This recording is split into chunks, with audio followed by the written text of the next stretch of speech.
बेलासिनि बयनिसिमबो गोजोननाय जासिहरबाय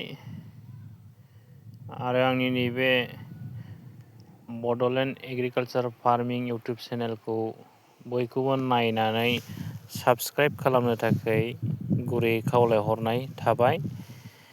दा आङो नै प्रथमावनो जुंखाम गायबाय। नै जुंखामा बेबायदि गायबाय माने चारिय'फाले स्कुवेयारनिबो एसे बारा आरोखि एक हात माने 18 इन्सि बाय 18 इन्सि करि गायजोब्बाय आरोखि।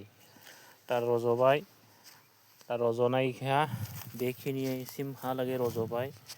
उनाव देरब्ला आङो आरोबाव खोन्थाहरबावगोन। नै बेबायदि रज'बाय।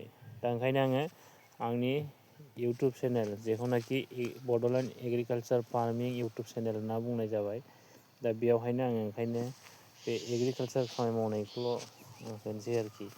दा रायजोफ्रा अननानै नुस'नोब्ला साबस्क्राइबफोर खालामनानै होदो, जाहाथे आंनि नैबे आबाद मावनायखौ आङो देखायलांनो हाबाय थानाय बायदि। गोजोन्थों।